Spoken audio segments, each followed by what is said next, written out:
실제로 이 엘리에셀은 무대 뒤에서 주인공, 바로 이 주연인 아브라함과 그 아들 이삭을 빛나게 해준 인물입니다. 우리가 많은 사람들에게 질문할 때, 특히 기독교인들에게 질문할 때 아브라함을 모르는 사람은 없지요. 아브라함이 누굽니까 하면 믿음의 조상이라고 하는 것은 거의 대부분 압니다. 그러나 그 배후에서 아브라함을 섬겼던 종 엘리에셀을 아는 사람은 아주 적습니다.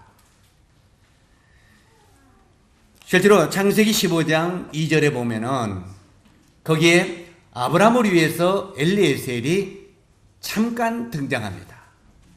이렇게 아브라함을 위해서 잠깐 등장했다가 사라지고, 그 다음에 이 본문인 24장에 다시 등장하는 것을 볼 때 무대 뒤에서 아브라함을 충성스럽게 섬긴, 어떻게 보면 훌륭한 무대 뒤의 종 엘리에셀인 것을 우리가 알 수 있습니다. 종인 엘리에셀이 얼마나 충성스러운 종이었으면 우리가 이 성경을 읽다 보면 아브라함이 아들 이삭을 낳기 전에 그 엘리에셀을 상속자로 삼으려고 했겠습니까? 피도 나누지 않냐는 자기 집의 종에게 자기의 모든 재산을 물려줄 상속자로 생각할 정도로 이 엘리에셀은 아브라함에게 충성스러운 그런 종이었다고 하는 것입니다. 그런데도 이삭이 등장했습니다. 이제 하나님의 은혜로 이삭이 태어났죠. 그리고 이제 이삭이 참 주님 안에서 성장해 갔습니다. 이 이삭이 등장해서 성장해서 이제는 주인인 아브라함의 상속자가 되었죠. 누가요? 이삭이요. 이제 이 아브라함의 상속자가 되었는데도 엘리에셀은 그것을 시기하지 않았습니다. 이삭만 태어나지 아니했다면 주인의 모든 재산이 내게로 돌아올 텐데, 이런 생각 안 했겠습니까? 오늘날 이 악한 세상 같으면 죽이려고도 했을 겁니다. 몰래. 안 그러겠습니까? 그런데 실제로 그 사실에 대해서 엘리에셀은 시기하지도 아니하고 대를 이어서, 말하자면 아브라함과 그 대 이삭, 이 대를 위하여 충성하는 것을 보게 됩니다. 이런 것을 볼 때 이 엘리에셀은 어떻게 보면 우리가 안개꽃처럼 주연을 무대 뒤에서 아름답게 보필한 그런 조연입니다. 저는 이제 그 CTI에서 제가 강의할 때 그런 이야기를 많이 합니다. 많은 사람들은 주인공이 되기를 원한다. 많은 사람들은 1인자가 되기를 원한다. 그러나 2인자, 3인자, 4인자가 되기를 원하는 사람은 별로 많지 않다. 그런데 실제로 우리가 이제 우리 이 강단에는 없습니다만 다음 주쯤에는 꽃을 하나 좀 갖다 놨으면 좋겠어요. 가는 데마다 다 이 꽃 화분이 또만 우리만 없네. 실제로 뭡니까? 꽃꽂이를 이렇게 보면은 항상 주인공은 어떤 꽃들이 주인공의 역할을 합니까? 어떤 꽃들이? 몰라요? 백합, 장미, 카네이션 등등 이런 꽃들이 주인공 역할을 합니다. 맞습니까? 그리고 이 주인공 역할을 하는 그 꽃들 뒤에는 뭔 꽃이 둘러 있습니까? 하얀 안개꽃이 둘러 있습니다. 이 하얀 안개꽃은 딱 둘러가지고 주인공인 바로 이 백합이나 장미나 이런 꽃들을 보필하고 있습니다. 이름도 없이 빛도 없이 뒤에서 보필하고 있는 꽃들입니다. 그런데 시간이 흘러가게 되면, 세월이 흘러가게 되면 장미나 백합은 어떻게 됩니까? 말라가지고 목이 툭 떨어집니다. 말라가지고 목이 툭 떨어져요. 그래가지고 흉측하게 변해버립니다. 그러나 이 안개꽃은 뒤에서 딱 받치고 있는 안개꽃은 처음이나 나중에 말라가지고 죽은 뒤에도 그대로 변하지 않고 있습니다. 그렇죠? 그래서 이 안개꽃은 처음과 마지막이 똑같은 꽃입니다. 그래서 정호성 시인이 말하기를 바로 이 안개꽃에 대해서 얼마나 아름다운 시를 썼습니까? 참 너는 말하자면 주인공인 백합이나 이런 것은 살다가 고개를 꺾지만 너는 사라지구나 똑같은 그 모습이다. 그러면서 얼마나 이것이 아름다운 모습인가 하는 것을 노래한 정호성의 시인의 그 소리를 들을 때 정말 이 안개꽃은 주연을 위한 어떻게 보면 무대 뒤에 영웅들입니다. 우리가 조금 전에 읽었던 이 본문을 볼 때에도 엘리에셀은 얼마나 이 주인과 주인의 아들을 잘 설명하면서 주인을 나타내려고 하는지 우리가 알 수 있습니다. 여기 나오는 이 엘리에셀은 어떻게 하면 자기의 주인 아브라함과 그 아들을 바로 이 신부될 사람들에게 자세하게 설명을 하기를 원하는가를 우리는 알 수 있다는 것입니다. 충성된 엘리에셀을 보십시오. 우리가 33절을 보면은 나중에 그 읽지는 않았습니다만 그 앞에서 식물을 베푸니 그 사람이 가로되 내가 이 일을 진술하기 전에는 먹지 아니하겠나이다. 이게 엘리에셀 종의 고백입니다. 다시 말해서 항상 우리는 뭐라고 말합니까? 여기 지금 엘리에셀은 자신이 맡은 임무를 수행하기 전에는 식사조차도 멀리하는 충성스러운 종이었다는 것입니다. 맞습니까? 여기 기록이에요. 우리 같으면 어떻겠습니까? 저나 여러분이 바로 여기에 엘리에셀이었다면 어떻게 하겠습니까? 지금 믿지 않냐는 영혼이 있어요. 지금 그에게 전도하러 왔어요. 그런데 주인이 그 얘기 하지 말고 먼저 우리 정신부터 먹고 옵시다. 그랬다면 여러분 뭐라고 하겠습니까? 저부터 뭐라고 하겠어요? 우리 김현님 뭐라고 하겠어요? 저 같으면 그랬어요. 금강산도 식구경이라는데 이게 우리 한국에 붙이기 좋은 말이지 않습니까? 금강산도 식구경이라는데 그래 먹고 나서 천천히 말씀드릴게요. 저 같으면 그렇게 했을 것입니다. 아마 우리 형제 자님들은 신령해서 저같이 하지는 않았겠죠. 그런데 우리는 때때로 이 하나님의 뜻을 알면서도 순종하기를 꺼려하는 이런 저희들의 마음이 있는 것을 보게 됩니다.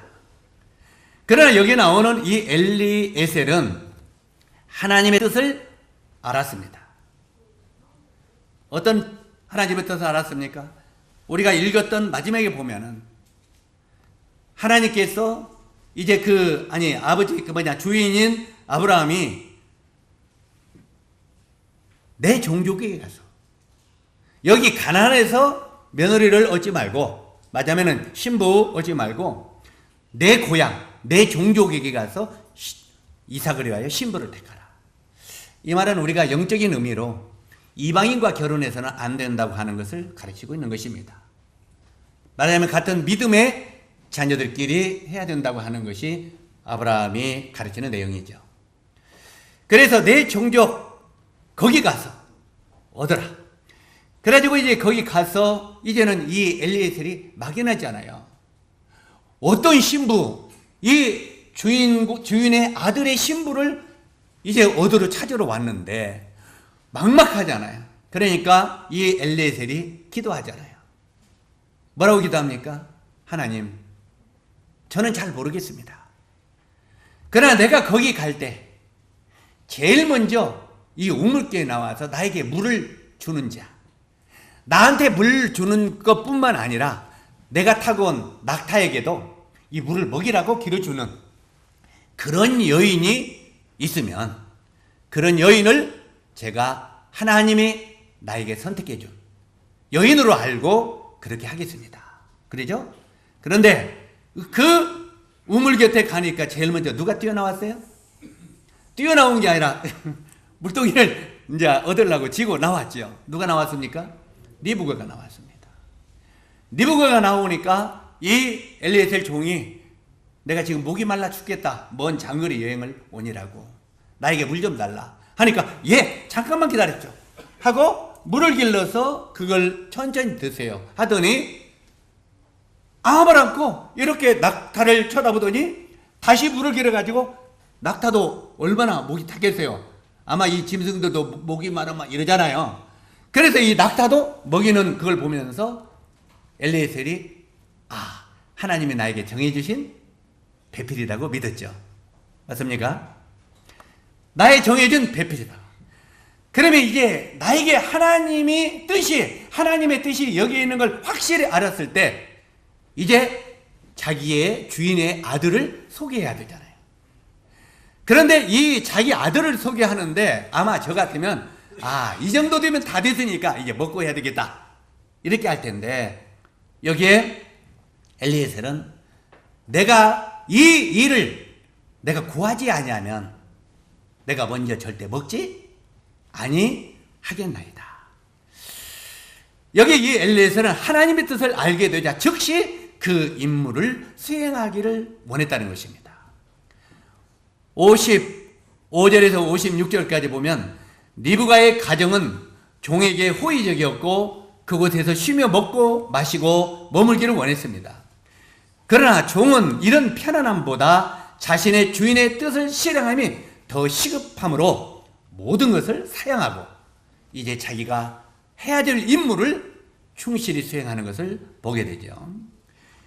이 충성된 종 엘리에셀은 리브가에게 자기 주인과 아들을 잘 소개하기 시작합니다.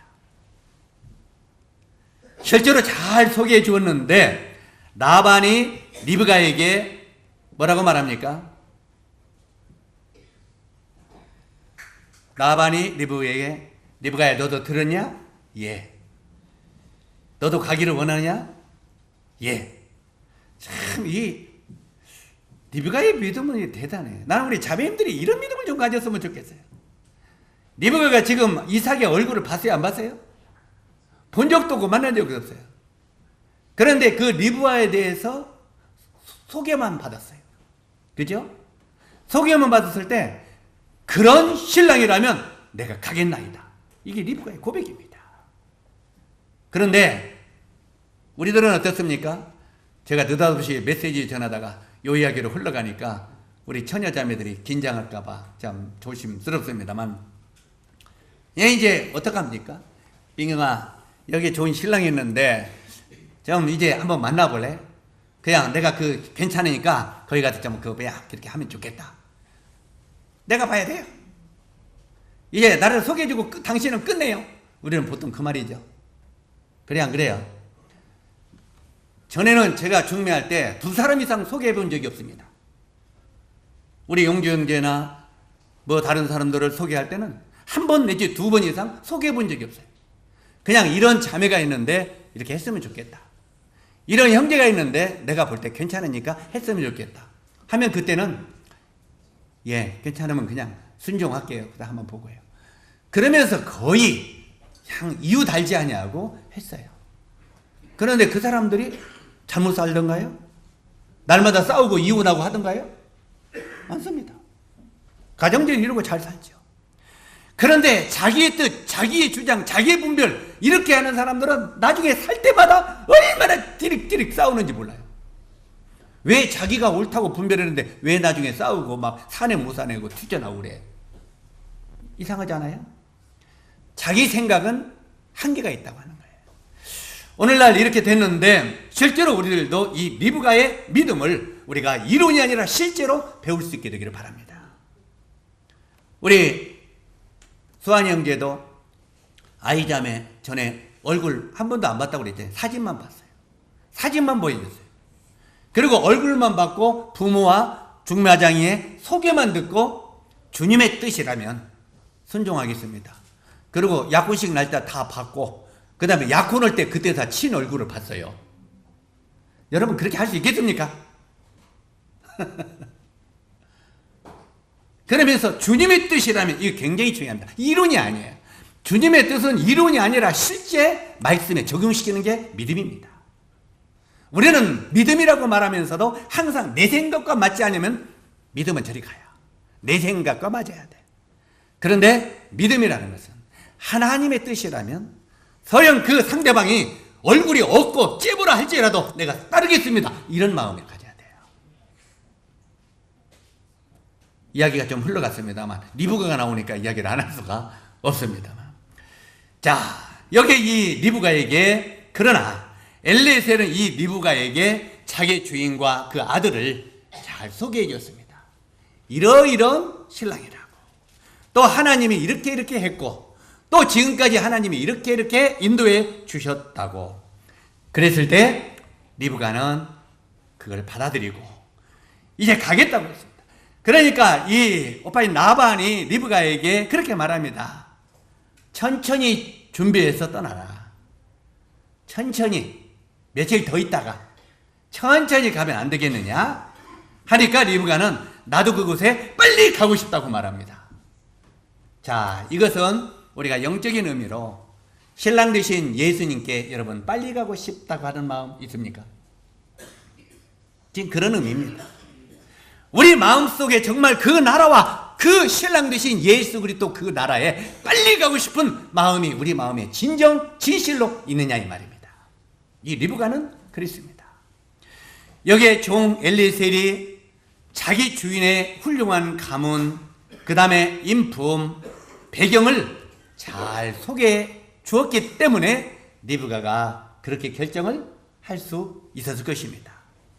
그래서 우리들은 바로 오늘 뭘 배워야 되느냐, 바로 여기에 이 엘리에셀의 마음과 그가 어떻게 자기 주인과 주인의 아들을 소개하고 있는지를 우리는 배워야 됩니다. 적어도 우리의 주인은 누굽니까? 하나님 아버지시죠. 그리고 그 아들 예수 그리스도, 신랑 되신 예수 그리스도를 많은 믿지 아니하는 신부 후보생들에게 우리는 소개해주는 사람입니다. 바로 여기에 엘리에셀이 그 주인과 종에 대해서 잘못 소개했다면, 정말 믿을 만한 그런 분으로 소개하지 못했다면 바로 이 리브가나 나반은 순종하지 않았을 것입니다. 그러나 그 주인에 대해서, 아들에 대해서 정말 잘 소개했기 때문에, 정말 소개했기 때문에 나중에 이 리브가의 마음이 감동이 되고 그가 가겠나이다 하고 결단을 하는 것을 보게 됩니다. 저는 어제 저녁에 일본의 하가시 스미요시의 그 다카하라 그 형제님이 와서 이 복음 집회 하는 것을 가서 참석을 했습니다. 참 이 다카하라 그 형제님이 참 복음을 잘 전하더라고요. 한국에 조금도 부담이 없이, 꺼리낌 없이, 그냥 너무 빨라서 문제지만 말이 실제로 정말 예화를 적절하게 들어가면서 우리 주님을 잘 소개하고 있더라고요. 잘 소개하는데 저는 그 강사보다는 사회보는 형제님에게 더 감동이 됐습니다. 사회보는 형제가 그 말씀을 어떻게 진지하게 들었는지 사회보면서 눈물로 영혼들에게 호소를 하더라고요. 정말 눈물이 글썽글썽하면서 오늘 바로 예수 그리스도 그분을 들었죠. 그분이 어떤 분인가를 여러분 아셨죠? 그분의 하나님의 사랑과 그 아들 예수 그리스도를 여러분 마음속에 받아들이지 않겠습니까?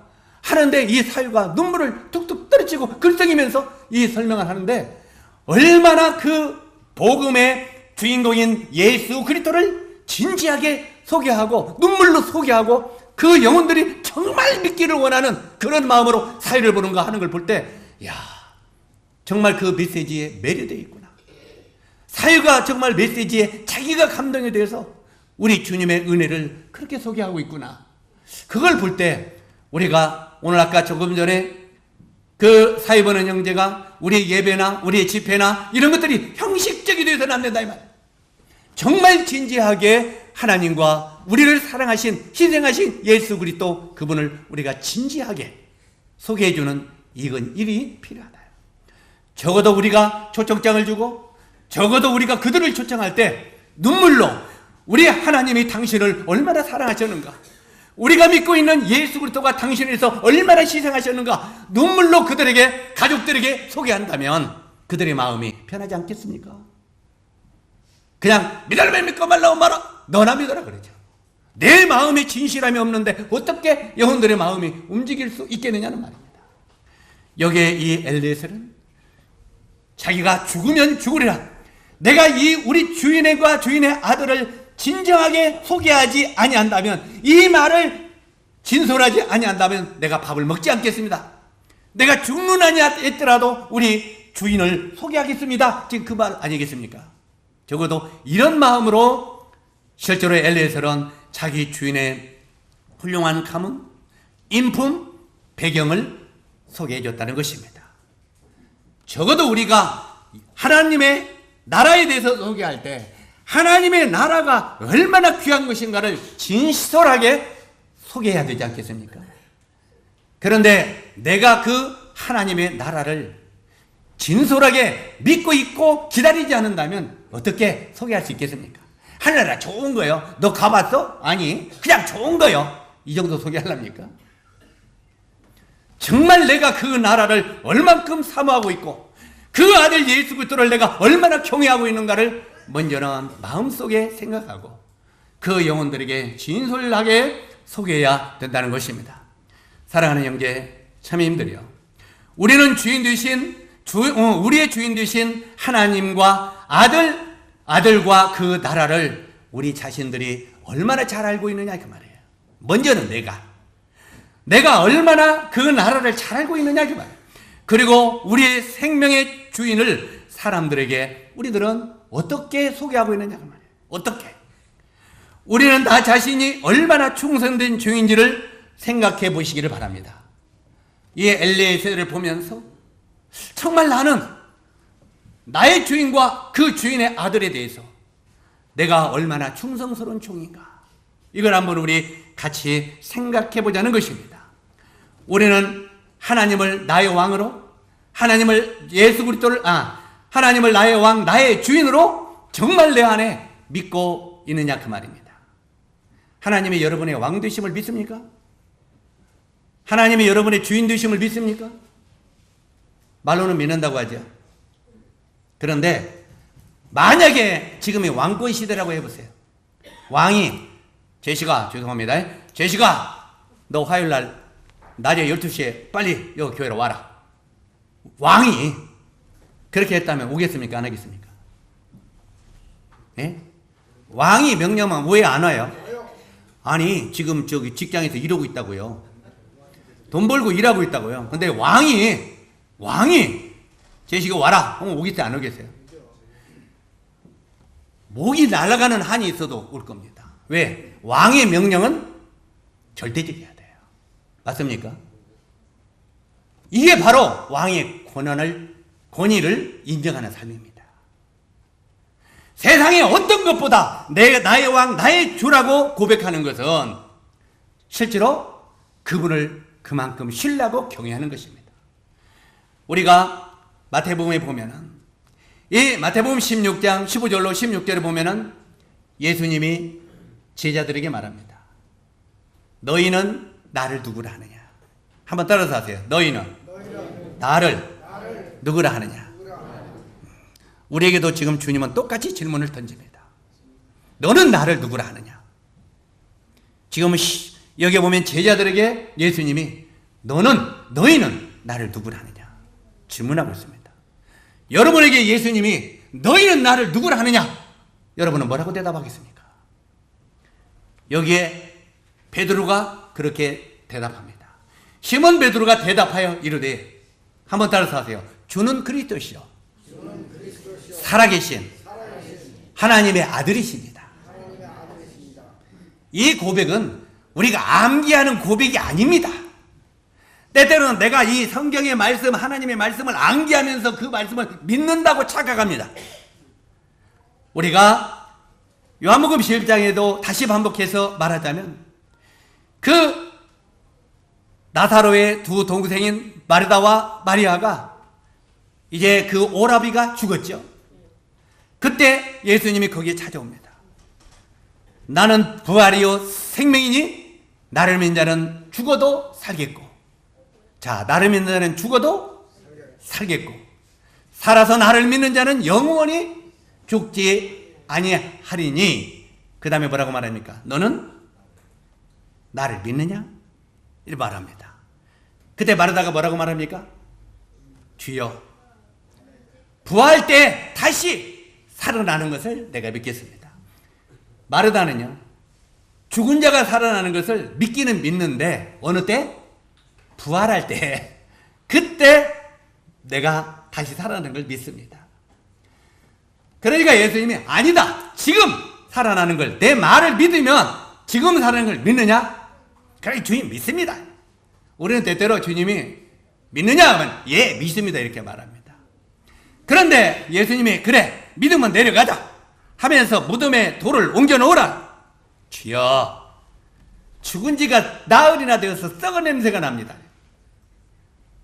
아, 주여, 지금 우리 오라비가 며칠? 나흘이 돼서 썩어서 썩은 냄새가 지금 풍풍 나고 있습니다. 그러니까 이미 때가 늦었다는 말이야, 됐다는 말이야? 이미 때가 늦었다는 말이야. 그때 주님이 뭐라고 말합니까? 너희가 내가 내 말을 믿으면 하나님의 영광을 보리라. 여기에 내가 기적을 행할 테니 그 다음부터 나를 믿어라 이렇게 하지 않았습니다. 우리들은 때때로 하나님이 나에게 기적을 주셔서 하나님이 나에게 이 일을 잘 풀어주시고 하나님이 나를 이렇게 해주시면 이렇게 하겠습니다, 이렇게 고백합니다. 그래 안 그래요?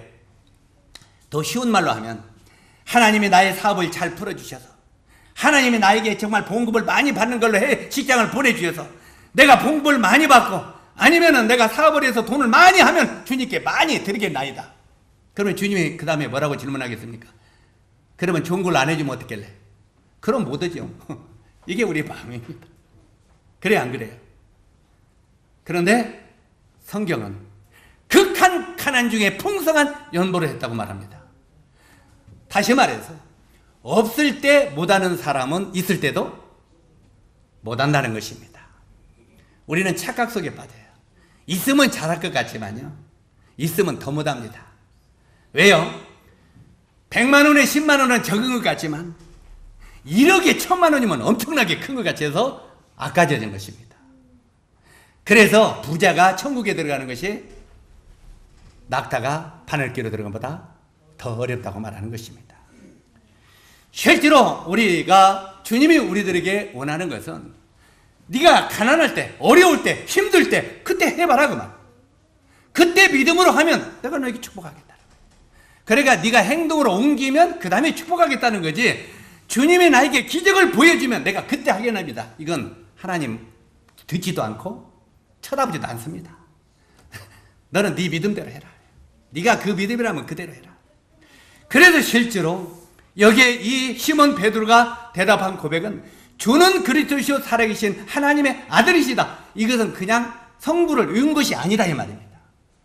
여기에 주는 그리스도라고 하는 말은, 그리스도라고 하는 말은 왕이라는 뜻입니다. 그리스도는 왕이라는 뜻입니다. 여기에 이 베드로가 뭐라고 고백하느냐면, 예수님, 당신은 나의 왕이십니다. 왕이십니다. 누구라고요? 왕이면, 왕이 죽으라면 죽고 살라면 살 수 있는 그 마음이 들 때 왕이라고 고백하는 것입니다.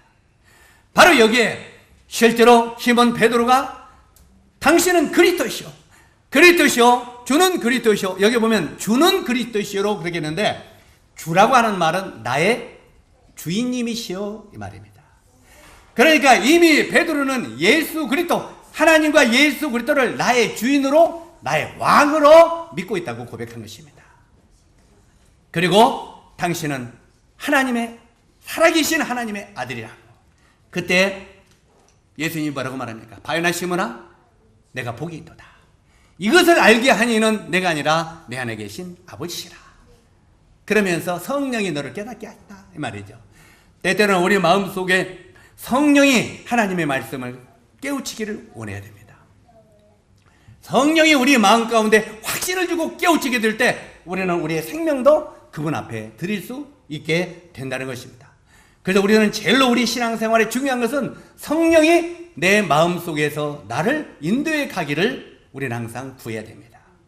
그럴 때 능력 있는 신앙생활이 생활을 할 수 있다는 말입니다. 자, 우리가 사사시대에 보면은 이스라엘 백성들이 사사시대 이전에는 여호와는 우리의 왕이시라 그랬어요. 여호와가 누구라고요? 우리의 왕이시라. 그런데 사사시대가 끝나면서 실제로 이스라엘 마음속에 왕 대신 하나님이 죽어버렸습니다. 하나님을 왕으로 섬기던 이스라엘들이 사사시대를 건너가면서 왕 대신 하나님이 죽어버렸다는 말이에요. 마음속에서 죽었다 이 말이에요. 죽은 걸 우리가 어떻게 알 수 있습니까? 사무엘 선지자에게 이스라엘 백성들이 그렇게 말합니다. 우리에게 열방들처럼 저 믿지 아니하는 세상 사람들처럼 우리에게도 왕을 주어 우리가 왕을 섬기게 하소서 이렇게 고백합니다. 그 전에는 이스라엘 백성들이 누가 우리의 왕이시라고요? 여호와 하나님은 우리의 왕이시라고 했어요. 그런데 하나님은 우리의 왕이시라고 했던 이스라엘 백성들이 이제는 우리에게 왕이 없음으로 그랬어요. 왕이 없다 이 말이에요. 그 말은 뭔 말이에요? 우리의 마음속에 왕이 죽었다 이 말이에요. 그러니까 이제 세상의 왕을 주소서. 내가 하나님이라면 이런 싸가지 없는 것들. 그러면서 그때부터 번갯불로 그냥 심판을 할 거예요. 그런데 하나님 어떻게 하셨습니까?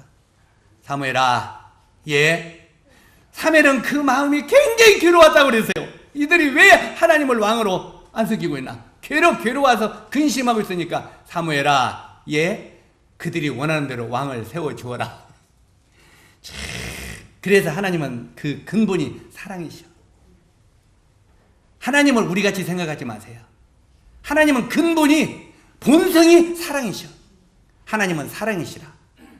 하나님은 근본이 사랑이시기 때문에 그렇게 우리에게 왕을 달라고 하는, 하나님을 잃어버리고 하나님을 떠나서 왕을 달라고 하는 그들에게 사무엘아, 왕을 주어라 그랬어요. 왕을 주어라. 그러니까 사울을 초대왕으로 주지요. 초대왕으로. 이게 하나님이십니다. 그런데 나중에 이 왕들은 너를 이렇게 괴롭힐 것이다. 그리고 너희가 왕을 위하여 이제 많은 세금도 내야 될 것이다. 이렇게 말하고 있죠. 오늘도 우리들은 왕을 섬깁니까? 안 섬깁니까? 국가를 섬기고 대통령을 섬기는 건 오늘날 우리들에게 대통령은 우리의 왕입니다. 그래서 그들을 위하여, 그 정부를 위하여 우리가 뭘 내야 돼요? 세금을 내야 되는 거예요. 이건 우리가 세상 왕을 원했기 때문에 그들에게 세금을 당연히 내야 되는 거예요. 그 관리를 위해서. 실제로 여기에 마음속에 왕 되신 하나님이 오늘날 우리들에게도 죽으면 안 된다는 거예요. 그래서 이 사도 베드로가 주는 왕이시오 나의 주인이십니다. 뭔 말인지 이해가시죠? 오늘날 동일하게 우리들도 이 고백이 있어야 됩니다. 우리 형제 자님들이 구원받고 그냥 나 구원받았어 이걸로 끝나면 안 됩니다. 실제로 우리가 예수 그리스도를 나의 구세주로 영접을 했다면 그분은 나의 왕이시고 나의 주인이십니다. 이 베드로 같은 고백을 우리들도 해야 됩니다. 이 고백은 우리 신앙생활에 굉장히 중요합니다. 한번 오늘 저를 따라서 한번 읽어주시기 바랍니다. 주는 그리스도시요 살아계신 하나님의 아들이십니다. 여러분 이 고백을 오늘 마음속에 하시기 바랍니다. 주님은 나의 왕이시요 나의 주인 되십니다. 그러면 우리는 주인의 뜻대로 살아야 될 것이 아니겠습니까? 이 고백입니다. 자, 이제 우리가 하나님의 나라를 진실하게 잘 소개했다면 아마 많은 영혼들이 회개하고 하나님께 돌아와 구원을 받으며 주님을 섬기며 살 텐데 어떻게 보면 우리의 책임이 너무 크지 않습니까? 그래 안 그래요? 여기 보면 엘리에셀은 충성된 종으로서 바로 이 자기 주인과 주인의 아들을 잘 소개함으로 말미암아 신부를 얻어서 데리고 왔습니다. 적어도 우리들도 우리가 믿고 있는 나의 왕 되신 아버지 하나님과 그 아들 예수 그리스도를 사람들에게 잘 소개함으로 말미암아 그들을 신부로서 주님 앞에 데리고 오는 것은 우리의 임무 아닐까요? 그렇지 않습니까? 실제로 우리가 우리 예수 그리스도를 잘 소개했다면 많은 사람이 구원을 받고 돌아와서 주님을 잘 섬기며 살 텐데 어떻게 보면 우리 책임이 너무 큰 것을 우리는 생각하게 됩니다. 자, 다시 본문으로 돌아와서 엘리에셀은 충성된 종이었습니다. 주인의 뜻을 잘 알고 주인을 높이며 순종을 한 종입니다. 엘리에셀은 또 말씀해 보니까 기도하는 종이었습니다. 어떤 하나님의 뜻을 알고 싶고 내 길을 반드시 알고 싶을 때는 하나님 앞에 무릎을 꿇었어요. 우리 형제님들은 전부 다 또한 형제 자매님들은 내 생각대로 하지 않습니까? 뭐든지 내 생각대로 일을 저질러 놓고 그 다음에 하나님 도와주십시오 이렇게 기도하는 우리 아닙니까? 그래 안 그래요? 내 뜻대로 내 생각대로 일을 다 저질러 놓고 하나님 도와줘. 이제 하나님은 쫄병이고 나는 주인이요.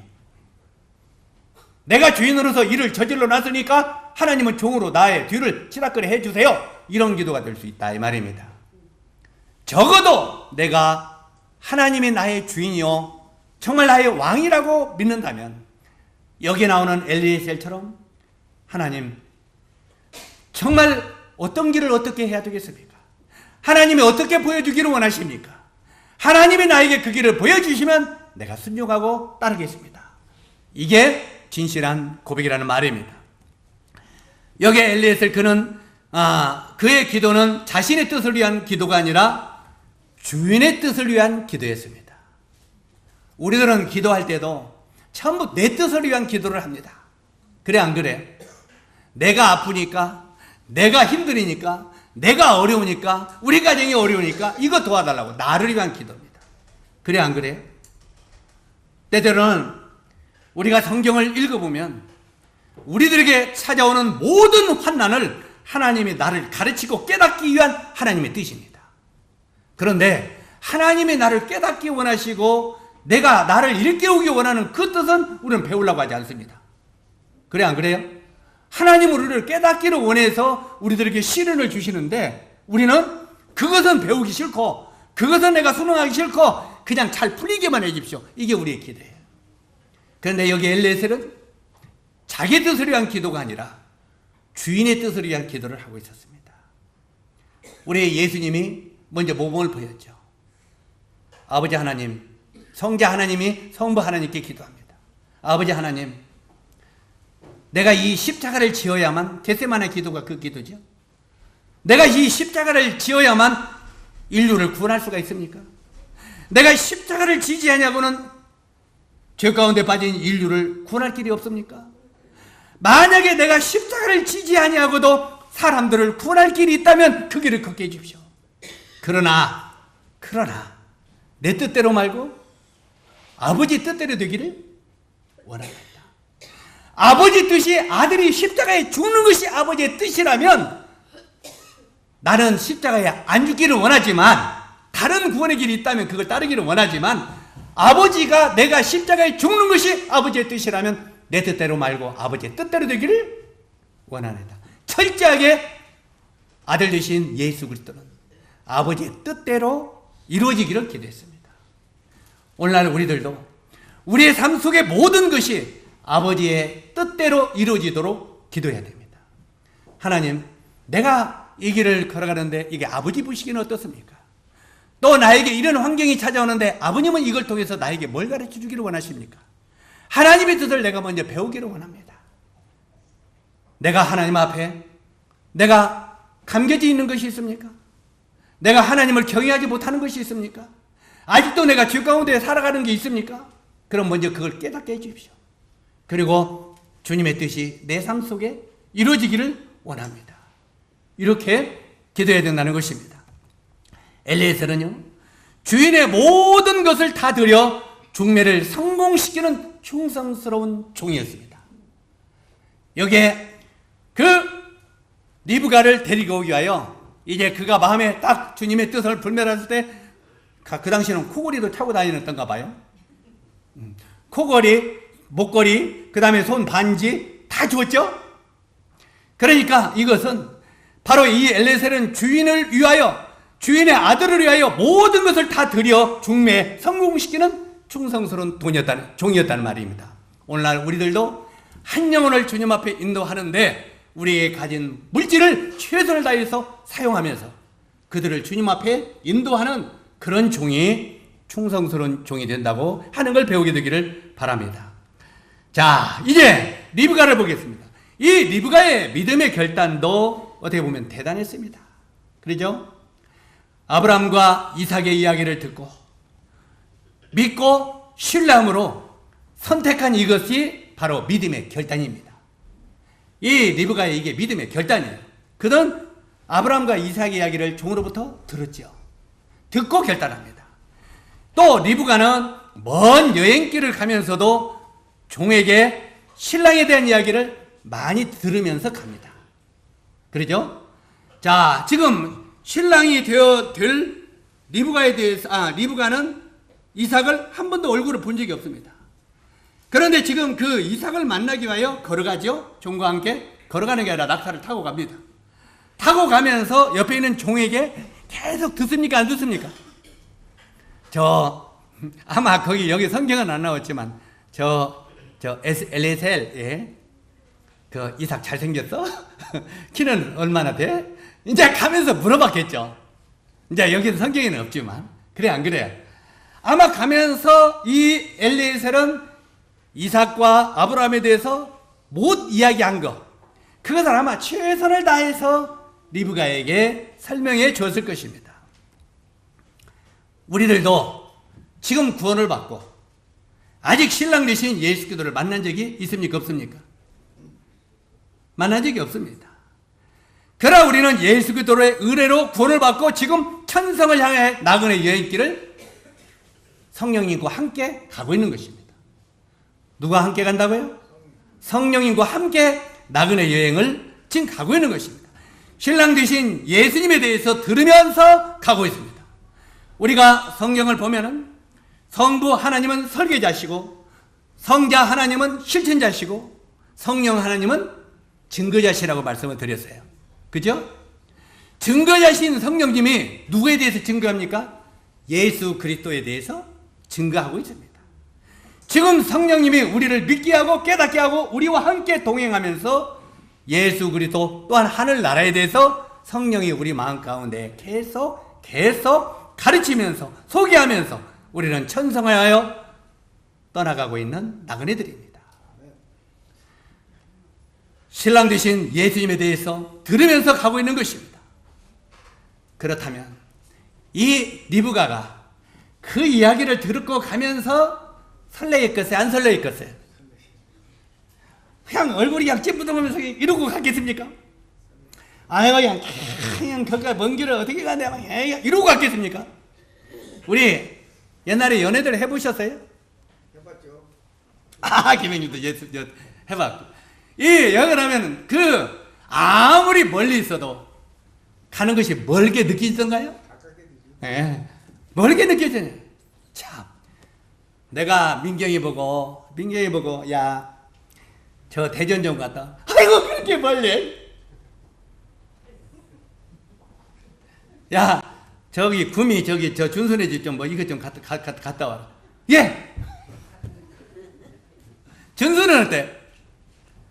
아마 전에 야 대전 좀 저 구미에서 대전 갔다 와라. 아이고 여기 아버지 시간 좀 바꾸고 그냥 거기 가면 돼. 시간이 오늘 많이 빼는데 그냥. 야 전주 김치 좀 갔다 와라. 예. 아무리 먼 길도 사랑하는 대상이 있으면 가까워해 버려요. 설레며 가게 되십니다. 정말 우리가 신랑 되신 예수 그리스도를 만나려고 나그네 여행을 떠나는 사람이라면 우리가 설레면서 기대하면서 우리가 나그네 여행을 가야 되지 않겠습니까? 우리도 신랑 되신 주님을 만나려고 지금 나그네 여정을 떠나고 있다고 하는 것을 기억하십시오. 그리고는 수시로 그 신랑 되신 예수 그리스도에 대해서 이렇게 주일마다 또 평상시 성경을 통해서 이렇게 소개받고 있는 것입니다. 나발이 여기서 좀 머물다 가라고 강권을 하죠. 그래 안 그래요? 라반이 여기서 좀 더 머물고 가라고 강권을 합니다. 이 세상은 우리들을 더 바쁘게 하고, 그 다음에 공부, 출세, 돈, 이런 것에 매이게 하고, 이런 것을 잡으면 이 땅에도 행복과 안식이 있다고 이곳에 머물다 가라고 우리를 잡는 것입니다. 여기 나오는 이 라반이 리브가를 잡고 종을 잡은 것은 이 세상의 모든 것들이 우리를 그분의 나라를 향하여 빨리 가지 말라고, 이 땅에도 행복이 있다고 계속 우리를 끌어 잡아다니는 것입니다. 형제자매님들은 신랑 되신 주님과 그 나라를 사모하고 있는지 다시 한번 자신에게 물어보고 생각하시기 바랍니다. 자, 그렇다면 우리가 주와 복음을 위하여, 교회를 위하여 헌신을 드리며 자녀들에게 세상의 모든 것보다 먼저 주님의 나라와 그 의를 구해야 된다고 우리가 가르쳐야 되지 않겠습니까? 자녀들에게 먼저 그 나라와 그 의를. 저는 이번에 쿠리안이 저쪽 남해 해남 그 학동교회 왔을 때 거기를 가봤습니다. 저녁에. 일본에 갔다 와서 다 돌아다녔어요. 끝까지. 그런데 거기서 놀란 게 쥐락교 어린이들이 코리안 집회에 다 참석을 했어요. 쥐락교 애들이 한 3, 40명 되는데 한 집에 보통 3명, 4명씩 다 났대요. 한 집은 지금 5명째 난대요. 그래갖고 거기는 완전히 해산이 터져버렸더라고요. 그래가지고 굉장히 많은데 애들이 전부 다 그 말씀 들었는데 다 와서 이거 앉았어요. 그래서 애들 뭘로 왔어? 그랬더니 말씀 들으래요. 그런데 애들이 노트를 하나씩 다 가지고 왔어요. 너 그거 뭐 하려고 왔냐? 나는 이제 우리 애들은 여기 와서 만화 보죠. 우리 부모들도 좀 각성 좀 하세요. 응? 부모들 애들 만화책 주면서 만화 보라고 하죠? 그런데 노트를 하나씩 들고 왔어요. 연표를 갖고. 그래서 애들을 왜 노트를 갖고 왔어? 그랬더니 말씀을 듣고 말씀의 의미가 뭐고 뭘 깨달은가? 거기다 큐티에서 나중에 발표한대요. 주일학교 때. 내가 이거 참 놀랐어요. 그래서 내가 우리 김제교회 제대로 가르치고 있는 거야? 생각이 들었어요. 이 말씀을 듣고 그것을 하게 해서 그것을 잘 말씀을 듣고 잘 표현한 최고 표현한 것을 잘 정리한 사람은 상을 또 주는 거예요. 그러니까 애들은 또 목적도 상도 있죠. 상이 되니까 또 와서 애들부터 전부 다 와서 그 들으면은 그거 하나라도 안 놓치고 찍으려고 애들이 큐티를 하고 있더라고요. 말씀에 큐티를. 그러면서 내가 그래서 어제 가면 해남 학동에 미래가 있다 그랬어요. 미래가 있다. 그 중에서 일꾼들 안 나오겠어요? 주님 안에 일꾼들 안 세워지겠어요? 나올 거예요. 실제로 그러면서 애들이 집회 때만 나오나? 했더니 아니요. 그러면 수요일날 금요일날 기도 집회 때 다 나온대요. 애들은 의무적으로 나오게 했대요. 그래서 지금은 다 나온대요. 주일학교 애들이 수요일날 금요일날 다 나온다는 거예요. 3, 40명. 우리들은 어떻습니까? 우리들은 어때요? 우리들이 제대로 섬기고 있는 거예요?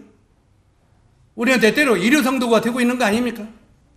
옛날 우리는 교파를 판단할 때 참 일요 성도들이 많다고 판단을 했습니다. 그런데 오늘날 우리들이 일요 성도들이 다 됐습니다. 맞습니까? 틀립니까? 어른들도 일요일날 겨우 주님 앞에 나와 예배 드리는데 꿉꿉한데 주일학교 애들이 수요일날 금요일날 기도 집회까지 모든 집회에 나와서 메모하고 있는 그걸 볼 때 정말 달랐습니다. 솔직히 제 마음이 화끈거렸습니다. 마음이 뜨거웠고요. 여기에 이것을 우리 깊이 생각해 봅시다. 먼저 우리가 주님의 나라와 그를 구해야 된다고 자녀들에게 먼저는 가르쳐야 되겠죠. 부모들이 먼저 모임에 충실하면서 자녀들에게 모임에 충실을 하라고 가르쳐야 되지 않겠습니까? 그래 안 그래요? 내가 정신을 차리고 하나님의 말씀을 먹으면서 자녀들에게도 말씀을 먹으라고 가르쳐야 되지 않겠습니까?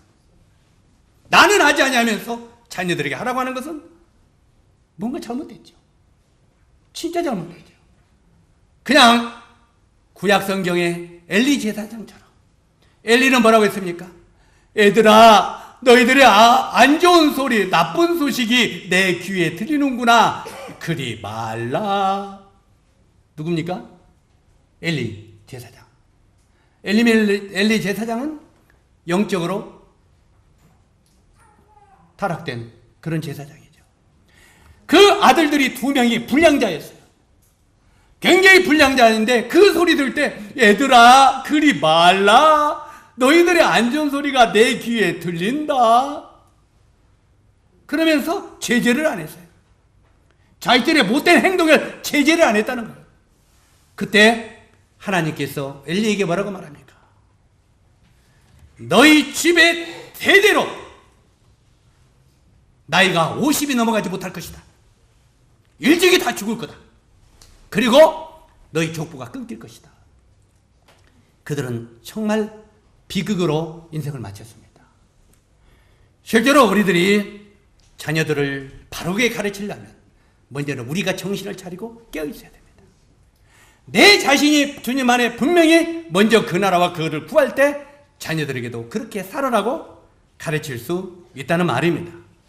만약에 우리가 정말 자녀들에게 정말 그 나라를 기다리는 주님을 기다리며 구원받고 그렇게 살아라고 자녀들에게 말하면 자녀들이 부모들을 보면서 그렇게 말할 것입니다. 왜 엄마 아빠는 하나님 나라보다 세상을 더 사랑하는데? 이렇게 질문하면 뭐라고 할 것입니까? 엄마 아빠는 왜 주님보다 세상을 더 사랑해? 그러면 여러분 뭐라고 대답하겠어요? 그냥 나는 그렇지만 너는 그렇게 말하랍니까? 아니잖아요. 성경은 우리들에게 그렇게 말합니다. 디모데후서 4장 1절로 2절에 보니까 하나님 앞과 살아있는 자와 죽은 자를 심판하실 그리스도 예수 앞에서 그가 나타나실 것과 그의 나를 두고 엄히 명하노니 너는 말씀을 전파라. 때를 얻든지 못 얻든지 항상 힘쓰라. 우리는 충성된 엘리에셀을 보면서 주인공을 뒤에서 받쳐주는 안개꽃처럼 우리 주인 되시는 하나님과 그 아들 예수 그리스도를 우리가 증거하며 살아야 되지 않겠습니까? 이제 전도집회가 12일로 다가왔습니다. 오늘부터 집중적으로 초청장을 나눠주고 전도지를 뿌리고 카톡으로 집회한 날을 집중적으로 보내면서 충성된 종 엘리에셀의 역할을 우리 형제 자매들이 대행하시기를 바랍니다. 이 말씀이 저와 우리 형제 자매들에게 내마로 정말 살아있는 말씀으로 내 마음에 새겨지게 되기를 주님의 이름으로 기원합니다. 기도하겠습니다.